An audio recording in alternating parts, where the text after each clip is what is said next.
Henry continued to be a most generous and affectionate husband, as if nothing were amiss. I felt quite safe, though after Anne Askew's arrest I had seen fit to dispose of some and hide others of my most evangelical books, just as a belt and braces exercise, you understand. I felt it unwise to be caught reading my copy of William Tyndale's Bible. So it was business as usual, though I perhaps needed to be more mindful of the timing of our regular theological discourse. Once in particular, it was ill-timed. His ulcerated leg would not heal. It was constantly open, and he in constant pain. The poison caused him fevers and headaches, which in turn led him to rage. I had not calculated that this was exactly the kind of situation others had seized upon to rid themselves of the likes of Anne Boleyn and Thomas Cromwell. Risley was using this time to make mischief for me. Henry, convinced of my heresy, ordered my arrest. Yet, if he did not want me to be warned, why so, with a team of his own physician, did he send for my physician, telling him of the cunning plan, swearing him to secrecy. All that was missing was the comedic wink. Robert Hewick wasted no time in attending my chambers with a copy of my arrest warrant, conveniently dropped anonymously outside my door. So much for secrecy. Well, of course I was distraught. I was fearing for my head. But I knew how to play Henry. Flattery. As soon as I entered his chamber, he engaged me in religious debate. This was a test. So I agreed with all. I said, unquote, men ought to instruct their wives, who should do all their learning from them, and I myself have a special reason to wish to be taught by His Majesty, who is a prince of such excellent learning and wisdom. Not convinced, Henry replied, "Not so, by St. Mary. You have become a doctor, a teacher, Kate, able to instruct us and not be instructed by us."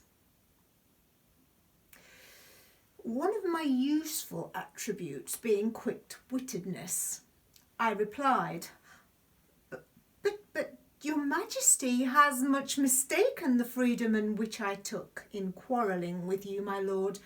I merely engaged you in this important subject in order to distract you from your pain and, of course, to take the opportunity to learn from you myself. Well played, Katie, I thought to myself. A tense few moments passed. If that be really so, then, Kate, we are friends again. The look on Risley's face when he and the 40 yeoman guards burst into the room. Just how much of a fight was this slip of a girl going to put up? Yes, 40 guards came to arrest me, only to find Henry and I in one another's arms. Well, Henry physically beat them about their heads and necks, sending the confused men away with a flea in their ears. They must have been livid. This tactic had been a foolproof, tried and tested ploy by others, with very tragic outcomes for those accused. But Risley hadn't counted on Katherine Parr. Not only did I survive, Henry spent the next few months making it up to me. But seriously, I recognise that Indeed, I had sailed close to the wind that day. An important lesson learned. Henceforth, I would keep my opinions to myself. Talking of sailing, I was in Portsmouth that tragic day in August 1545 when Henry's beloved flagship, the Mary Rose, slipped beneath the Solent. He was eyewitness to the unfolding drama.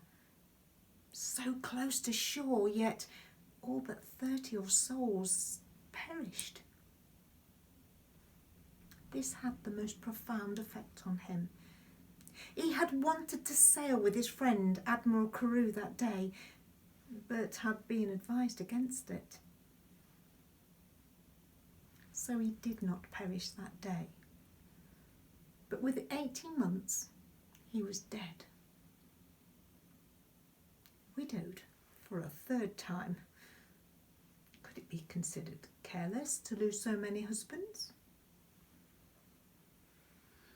Henry left me generously provided for and ordered that I should be afforded all due respect as Queen of England and as if he was still alive. I had a close bond with all my stepchildren, yet with no official role in 9-year-old King Edward's upbringing. Once crowned, I retired from court. His eldest uncle, Edward Seymour, having assumed the role of Lord Protector on his behalf.